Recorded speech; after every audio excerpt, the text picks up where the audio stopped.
first of all, let me say how pleased I am to be here in India. This is the second time in my life. The last time was a long, long time ago.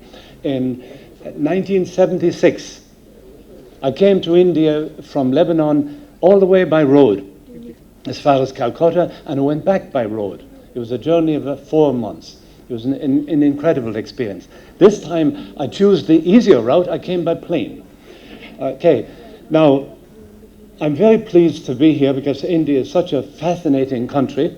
But there's a second reason that I'm pleased to be here, and I'm absolutely delighted to be here because of this gentleman sitting in front of me here. Dr. David Prasad was my first student at AUB, the American University, in 1975. And he was like a son to us. My wife considered him a son. So he was with us for about 3 years, and we had a wonderful time, wonderful relationship. And I'm very proud to see what he has become today. He's known to many of you, and it's great. After all those years, I met him the other night, and we hadn't seen each other for 30-something years, but the bond was there. It was as if I'd seen him all my life. It was absolutely wonderful, and I'm very, very happy. Now, I was very pleased with him, too, for another reason. Despite the difficulty in Lebanon at the time, there was a war going on. I seem to attract civil wars wherever I go. We actually published his thesis work, MS thesis, in the best journal, Soils Journal, the Soil Science Society of America Journal. And that's something that makes me feel very proud. But in standing here before you today, I am quite sad. My happiness is tempered by the fact that I'm going to be talking about a country, a region that I've been part of for virtually all my professional life, nearly 40 years. That's the Middle East. It's a region of turmoil. It's a lot worse than when I came there in 1975. I'm very sad to think of what has happened in Syria. You all know about the civil war going on, the terrible destruction. And it's hard to not feel for the human beings there, that the people who are displaced, the hundreds of thousands that are killed, many of them people I actually know. And that's one of the great difficulty of working in the field of agricultural development overseas. These things happen. So it is very, very sad that I have to deal with that. But one has to go on and hope for a better future. My other point is I work for ICARDA, an international center, and it indicates here that I'm with ICARDA.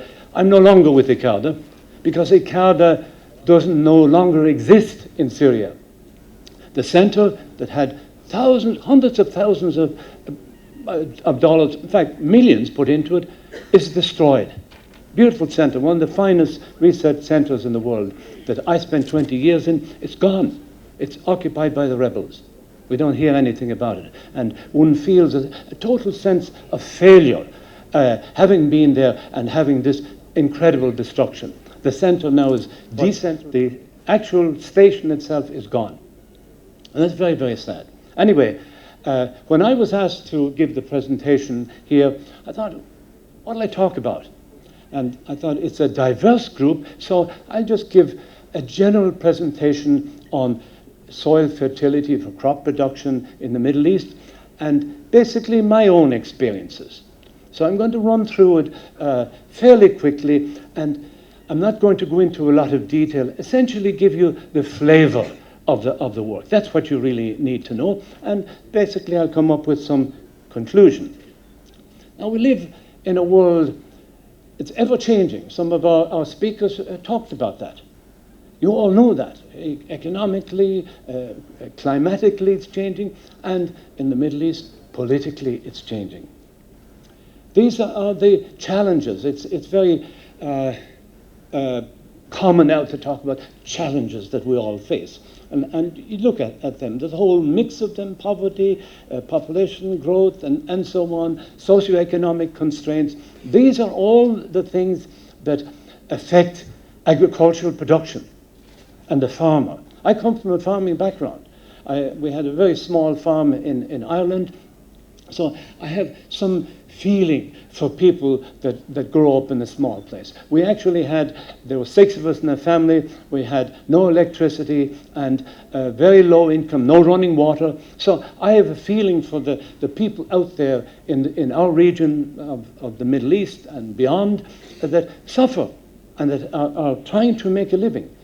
The tragedy of poverty was alluded by some of our speakers. This is terrible. That people go to bed hungry. What's it like? Most of us don't experience that. But a lot of people, there are millions of people that are still, in this day and age, going to bed hungry, despite the fact that we have lots of food and food wasted. This is a reality.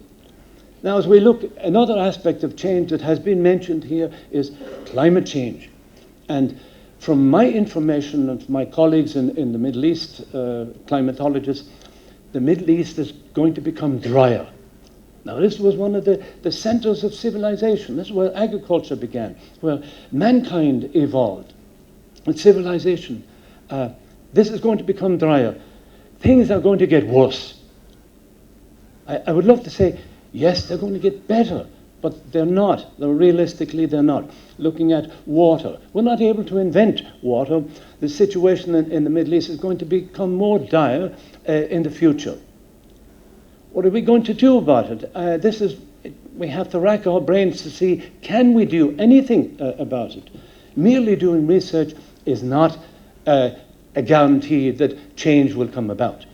There are other problems that we have in the Middle East: erosion, salinity, overgrazing. There's more sheep than people in the Middle East. And overgrazing, because you have the laws of common land, the tragedy of the commons. That's so well played out in the Middle East, and that's the reason you have so much overgrazing, and you have erosion, you have destruction. Historically, you have destruction of civilizations in the Middle East. Urbanization. All the good land is now being built on by houses, villas, factories, and all you need to do in the Middle East is fly over Egypt, for instance, and you look down, it's all lights in the nighttime. All the good land is being built upon. There's no such thing, effectively, as zoning. This is a tragedy for me. How will we change this?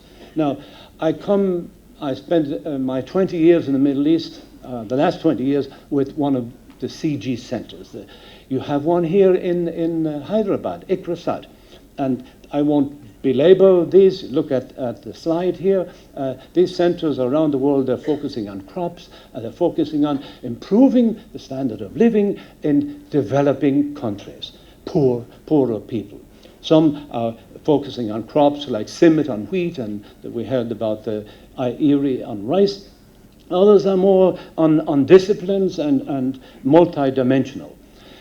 This CG system, which has been in effect since about 1971, they have a strategy. And the strategy is very broad: to improve human health and nutrition, increase productivity and sustainable resources, and as all of these, improve policies. So you have to have a big picture in what you're doing. We have what's called a mandate.